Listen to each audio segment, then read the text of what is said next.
Special OTT 2025 ପାଇଁ ଆଜି ଆମେ ଓଡ଼ିଆର କିଛି କ୍ୱେଶ୍ଚନ୍ ଡିସ୍କସନ୍ କରିବା। ତ ପ୍ରଥମ ପ୍ରଶ୍ନ ହେଉଛି ମାତୃଭାଷା ଶିଶୁମାନଙ୍କ ପାଇଁ ଏକ ହଜମ ରସ। ଏ ଉକ୍ତିଟି କିଏ କହିଥିଲେ? ମଧୁସୂଦନ ରାଓ, ନା ମହାତ୍ମା ଗାନ୍ଧୀ, ନା ରବୀନ୍ଦ୍ରନାଥ ଠାକୁର, ନା ଗଙ୍ଗାଧର ମେହେର? ତେବେ ଏଥିରେ ଗୋଟେ ଉକ୍ତି ଦିଆହେଇଛି। ସେ ଉକ୍ତିଟି ହେଉଛି କ'ଣ ନା ମାତୃଭାଷା ଶିଶୁମାନଙ୍କ ପାଇଁ ଏକ ହଜମ ରସ। ଏ କଥାଟି କହିଥିବା ବ୍ୟକ୍ତି ହେଉଛନ୍ତି କିଏ ନା ରବୀନ୍ଦ୍ରନାଥ ଠାକୁର। ଅପସନ୍ ସି ହେଇଯିବ ରାଇଟ୍ ଆନ୍ସର୍। ଏହାପରେ 2 ନମ୍ବର, ଶିଶୁର ଏକାନ୍ତ ନିଜର କିଏ? ମା, ନା ବାପା, ନା ପରିବାର, ନା ମାତୃଭାଷା? ତେବେ ଶିଶୁର ଏକାନ୍ତ ନିଜର କିଏ? ତେବେ ଏଥିରେ ଯଦି ଦେଖିବା ଆମେ ମା, ବାପା, ପରିବାର ସମସ୍ତଙ୍କୁ କନେକ୍ଟ କରୁଥିବା ଜିନିଷଟି ହେଉଛି ତା ପାଇଁ ହେଉଛି କିଏ ନା ମାତୃଭାଷା। ତେଣୁ ଏହି ପ୍ରଶ୍ନର ଆନ୍ସର୍ ହେଇଯିବ କ'ଣ ନା ମାତୃଭାଷା। ଅପସନ୍ ଡି ହେଇଯିବ ରାଇଟ୍ ଆନ୍ସର୍। ଏହାପରେ 3 ନମ୍ବର, ଭାଷା ନଥିଲେ ମଣିଷର କେଉଁ କାର୍ଯ୍ୟର ବିକାଶ ହୋଇ ନଥାନ୍ତା? ଅପସନ୍ରେ ଅଛି କାବ୍ୟ କବିତା, ନା ଲେଖାପଢ଼ା, ନା ଚିନ୍ତା ଓ ଚେତନା, ନା ଘରଦ୍ୱାର? ତେବେ ଭାଷା ଯଦି ନଥାନ୍ତା ତେବେ କେଉଁ କାର୍ଯ୍ୟ ବିକାଶ ହୋଇନଥାନ୍ତା ମଣିଷ ପାଇଁ? ତେବେ ତା'ର ଆନ୍ସର୍ ହେଇଯିବ ଚିନ୍ତା ଏବଂ ଚେତନା। ଚିନ୍ତା କରିବାର ଶକ୍ତି ତା'ର ବିକାଶ ହୋଇପାରିନଥାନ୍ତା। ଏ ଅପସନ୍ ସି ହେଇଯିବ ରାଇଟ୍ ଆନ୍ସର୍। ଏହାପରେ 4 ନମ୍ବର, ଭାଷା ମଣିଷକୁ କାହା ସହିତ ଯୋଡ଼େ? ପରିବେଶ ସହିତ, ନା ମଣିଷ ସହିତ, ନା ଉଦ୍ଭିଦ ସହିତ, ନା ଜୀବଜନ୍ତୁମାନଙ୍କ ସହିତ? ତେବେ ଭାଷା ମଣିଷକୁ କାହା ସହିତ ଯୋଡ଼େ ନା ପରିବେଶ ସହିତ ଯୋଡ଼େ। ଏ ଅପସନ୍ ଏ ହେଇଯିବ ଏହାର ରାଇଟ୍ ଆନ୍ସର୍। ଏହାପରେ 5 ନମ୍ବର, ଭାଷା ଶିକ୍ଷଣ ପାଇଁ ଶିକ୍ଷାବିତ୍ ମାନେ କେତୋଟି ଦକ୍ଷତା ସ୍ଥିର କରିଛନ୍ତି? ଗୋଟିଏ, ନା 3ଟି, ନା 5ଟି, ନା 9ଟି?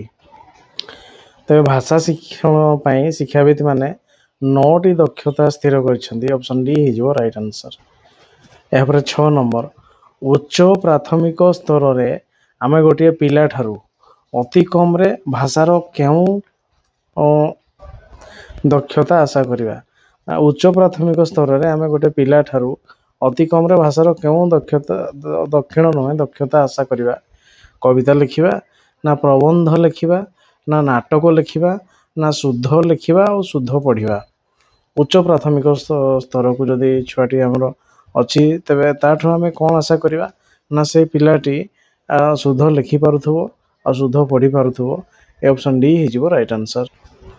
ଏହାପରେ 7 ନମ୍ବର, ଉଚ୍ଚ ପ୍ରାଥମିକ ସ୍ତରରେ ମାତୃଭାଷା ଶିକ୍ଷଣ ପାଇଁ ଶତକଡ଼ା କେତେ ଭାଗ ସମୟ ନିରୂପିତ ହୋଇଛି? 50%, ନା 25%, ନା 14%, ନା 10%?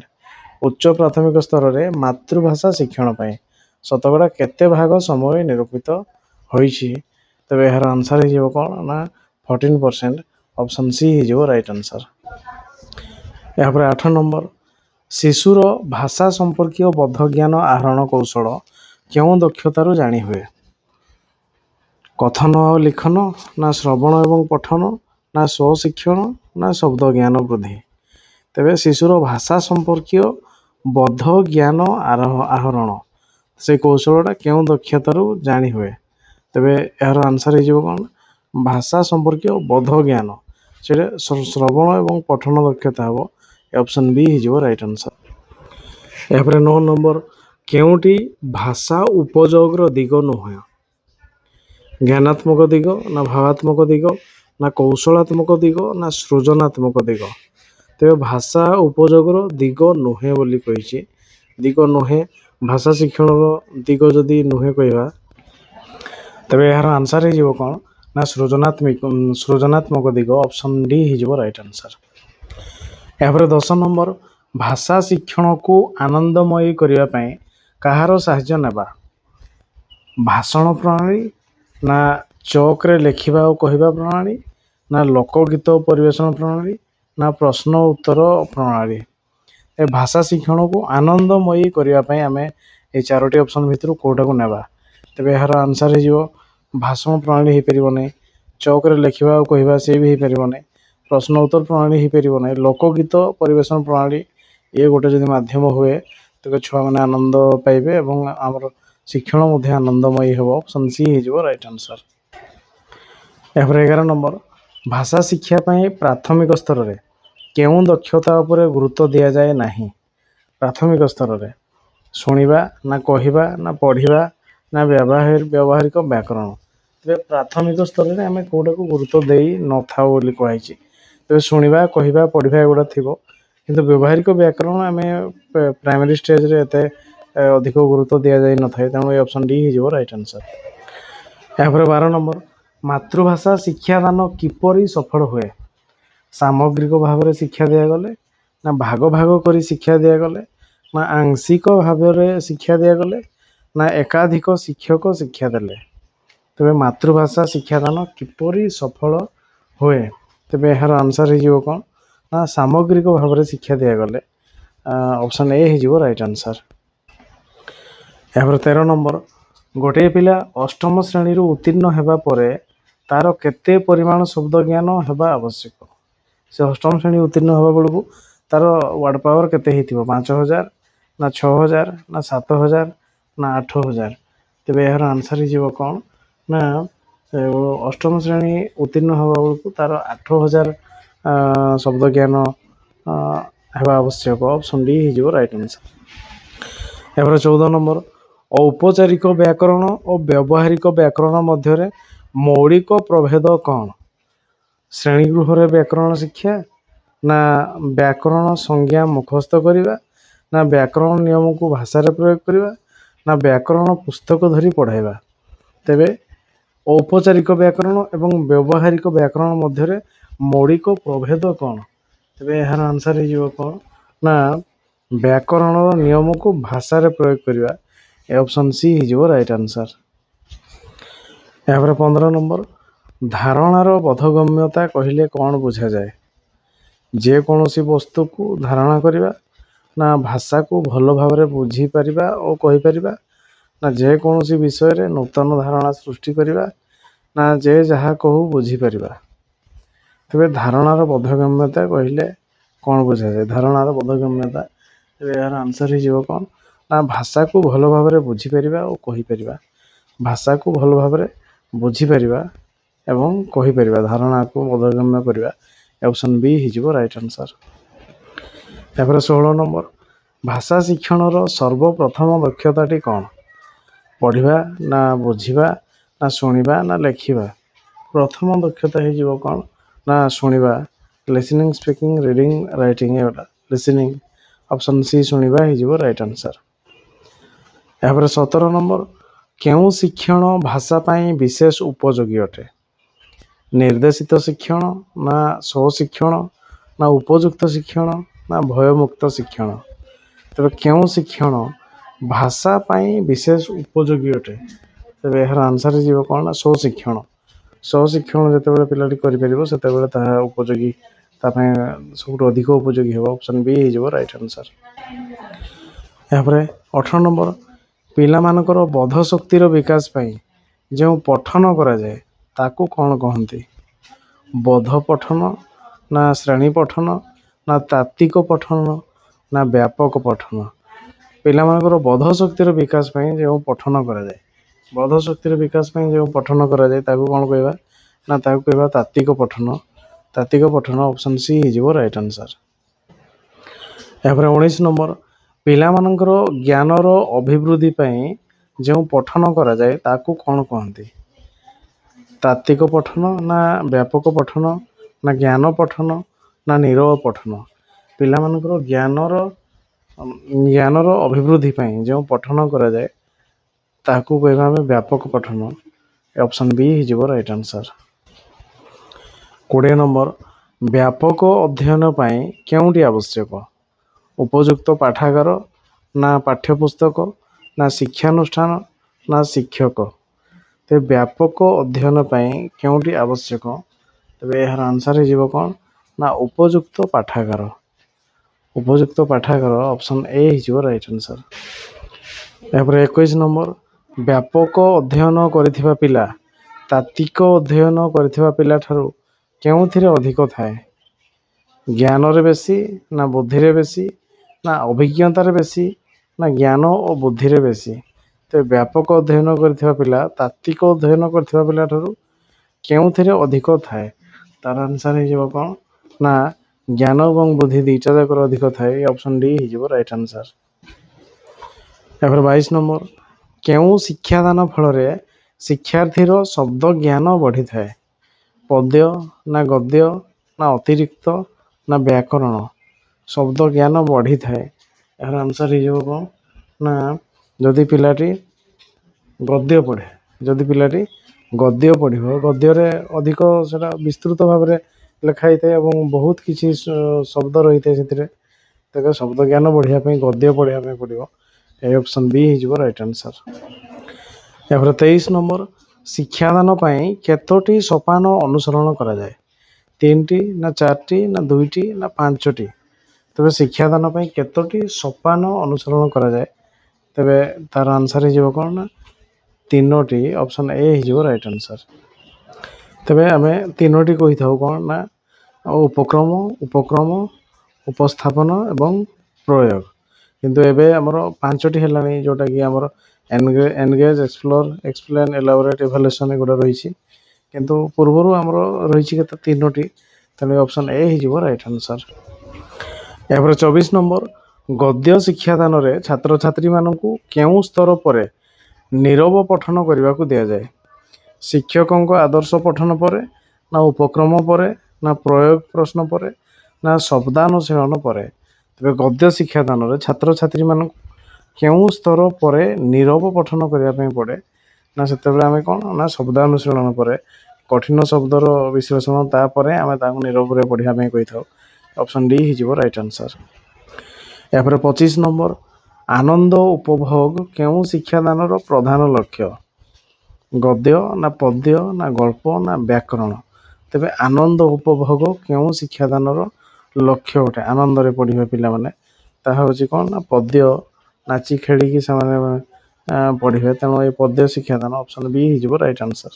तापर 26 नंबर पद्य शिक्षादान उपस्थापन सोपान शेष भाग रसानुसारणी आवृत्ति करने को दि जाए कहीं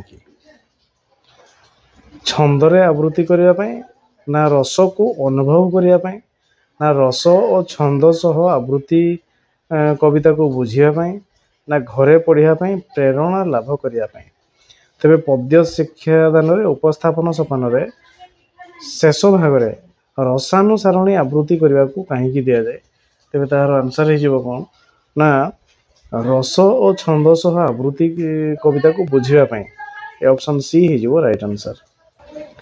यापर 27 नंबर शिक्षादान सफल होइछि बोली शिक्षक किपरि जानिबे प्रारंभिक प्रश्न पचारि ना बध परिमापक प्रश्न पचारि ना प्रयोग प्रश्न पचारि ना परीक्षा फलर मूल्यांकन तेले शिक्षादान सफल होइछि बोली जानिबे तेरे यार आंसर हो कौन ना प्रयोग तेरे प्रयोग प्रश्न पचारिकी आम जापर शिक्षादान सफल होइछि कि नहीं ये ऑप्शन सी हो राइट आंसर। यहाँ पर 28 नंबर मातृभाषा द्रुत पठनर अभ्यास कराइबा केउ शिक्षादान लक्ष्य गद्य साहित्य ना पद्य साहित्य ना अतिरिक्त साहित्य ना खबर कागज अध्ययन तेज मातृभाषा द्रुत पठनर अभ्यास कराइबा द्रुत पठनर अभ्यास कराइबा केउ शिक्षादान लक्ष्य द्रुत शिक्षादान द्रुत पठन तेज यार आंसर हो कौन ना यह अतिरिक्त साहित्य आम से गल्प आम जोटा कि नॉन डिटेल्स कही था गुड़ी को पढ़े कि आम द्रुत पठन अभ्यास करें ऑप्शन सी हो राइट आंसर। यहाँ पर 29 नंबर अतिरिक्त साहित्य शिक्षादान शब्दार्थीकरण उपर गुरुत्व दि जाए नहीं कहीं यह केवल मनोरंजन पर उद्दिष्ट ना एथिरे कष्ट शब्द प्राय न थाए ना कौन कठिन शब्दर अर्थ शब्दकोशरू जानी हुए ना बुझीबा आवश्यक न थाए तेबे अतिरिक्त साहित्य शिक्षादान शब्दार्थीकरण उपर गुरुत्व दि जाए नहीं कौन ना यह केवल मनोरंजन पर उद्दिष्ट आउ एथिरे एते कष्ट भी न थाए कारण आम गल्प गुड़िक थाए गल्प गुड़िक पे बुझिकी पढ़िकी तार सारमर्म जापर से जो शब्दर तेणु यह ऑप्शन ए हो राइट आंसर यह केवल मनोरंजन पर उद्दिष्ट। यहाँ पर 30 नंबर भाषा शिक्षण केउ विभागटी अल्प समय मध्य ଏକ ମନଛୁଆଁ ବାର୍ତ୍ତା ପିଲାଙ୍କୁ ଦେଇଥାଏ। ଗଳ୍ପ ନା ଗଦ୍ୟ ନା ଏକାଙ୍କିକା ନା ପଦ୍ୟ। ତେବେ ଭାଷା ଶିକ୍ଷଣର କେଉଁ ବିଭାଗଟି ଅଳ୍ପ ସମୟ ମଧ୍ୟରେ ଏକ ମନଛୁଆଁ ବାର୍ତ୍ତା ପିଲାମାନଙ୍କୁ ଦେଇଥାଏ? ତେବେ ଏହାର ଆନ୍ସର ହେଇଯିବ କ'ଣ ନା ତାହା ଏକାଙ୍କିକା ହେଇଯିବ। ଗଳ୍ପ ମଧ୍ୟ ହବ, କିନ୍ତୁ ଗଳ୍ପରୁ ଅଧିକ ମନଛୁଆଁ ହବ ପିଲାମାନଙ୍କ ପାଇଁ କୋଉଟା ନା ଏକାଙ୍କିକା। ଏ ଅପସନ୍ ସି ହେଇଯିବ ରାଇଟ୍ ଆନ୍ସର। ଏହାପରେ 31 ରଚନା କାହାକୁ କହନ୍ତି? କବିତା ଲେଖିବା ନା ଗଳ୍ପ ଲେଖିବା ନା ପ୍ରବନ୍ଧ ଲେଖିବା ନା ଯାହା କିଛି ସୃଷ୍ଟି କରିବା। ତେବେ ରଚନା କାହାକୁ କହିବା? ତ ଏହାର ଆନ୍ସର ହେଇଯିବ କ'ଣ ନା ରଚନା ଗୋଟେ ପ୍ରବନ୍ଧ ଟାଇପର ଲେଖିବା। କୌଣସି ଆମକୁ ସୂଚନା ଦିଆହବ ସେଇ ବିଷୟରେ ଆମେ କିଛି ତା ବିଷୟରେ ଲେଖିବା, ପ୍ରବନ୍ଧ ଲେଖିବା। ଅପସନ୍ ସି ହେଇଯିବ ରାଇଟ୍ ଆନ୍ସର।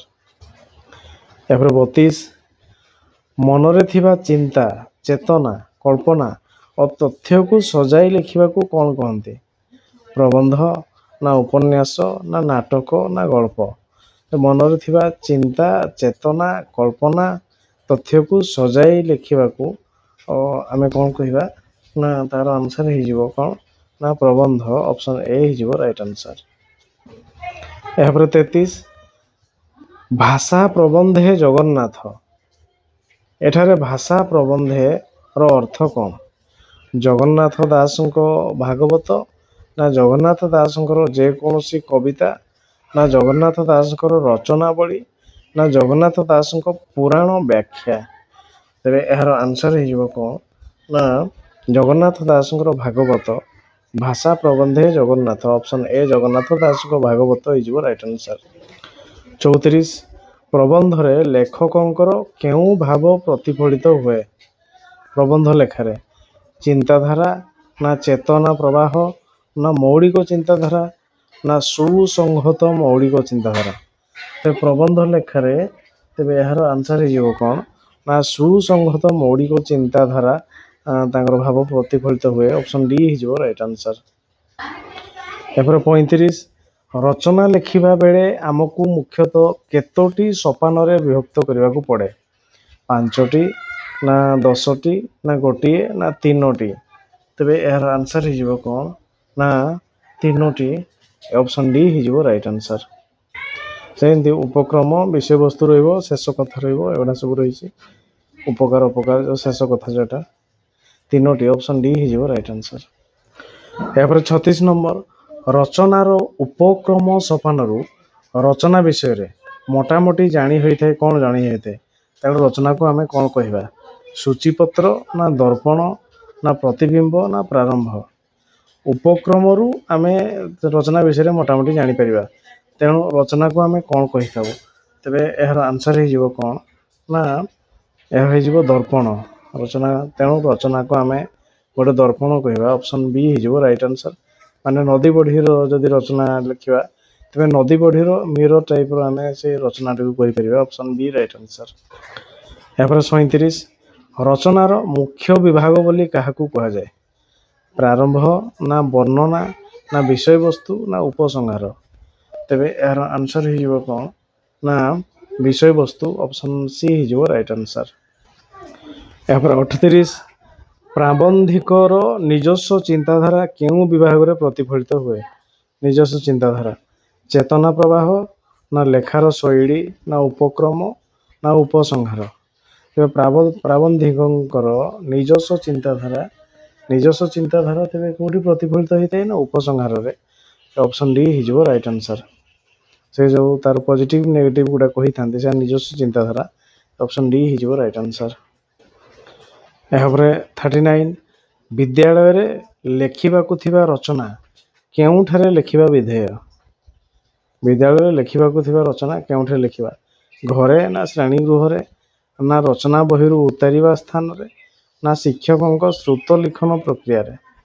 ତେବେ ବିଦ୍ୟାଳୟରେ ଲେଖିବାକୁ ଥିବା ରଚନା ଆମେ କେଉଁଠି ଲେଖିବା? ତେବେ ତାହାର ଆନ୍ସର ହେଇଯିବ କ'ଣ ନା ଶ୍ରେଣୀ ଗୃହରେ ଲେଖିବା। ଅପସନ୍ ବି ହେଇଯିବ ରାଇଟ୍ ଆନ୍ସର। ଏହାପରେ 40 ନମ୍ବର ରଚନାର ସଂଶୋଧନ କାର୍ଯ୍ୟ କେଉଁଠାରେ କରାଯିବା ଉଚିତ? ଶ୍ରେଣୀ ଗୃହରେ ପିଲାମାନଙ୍କୁ ଅନ୍ୟ କାମ ଦେଇ ନା ବିଦ୍ୟାଳୟରୁ ଛୁଟି ନେଇ ଘରେ ବସି ନା ପିଲାମାନଙ୍କୁ ପାଖରେ ଠିଆ କରାଇ ନା ଅବସର ସମୟରେ କିମ୍ବା ନିଜ ଘରେ। ତେବେ ସଂଶୋଧନ କାର୍ଯ୍ୟ କେତେବେଳେ କରାଯିବ ନା ରଚନାର ନିହାତି 2-3 ପେଜ ଲେଖା ହେଇଥିବ। ଯଦି ଆମେ ଶ୍ରେଣୀ ଗୃହରେ ପିଲାମାନଙ୍କୁ ଅନ୍ୟ ଦେଇକି କାମ କରିବା ତେବେ ଦିନ ସାରା ପଳେଇବ ସବୁ ପିଲାମାନଙ୍କର ରଚନା ସଂଶୋଧନ କରିବା ପାଇଁ। ବିଦ୍ୟାଳୟରୁ ଛୁଟି ନେଇକି ଘରେ ବସିକି କରିହେବ ନାହିଁ, ପିଲାମାନଙ୍କୁ ପାଖରେ ଠିଆ କରିକି କଲେ ବି ବହୁତ ସମୟ ପଳେଇବ। ତେଣୁ ଅବସର ସମୟରେ କିମ୍ବା ନିଜ ଘରେ ଆମେ ସଂଶୋଧନ କରିପାରିବା। ତେଣୁ ଏ ଅପସନ୍ ଡି ହେଇଯିବ ରାଇଟ୍ ଆନ୍ସର୍।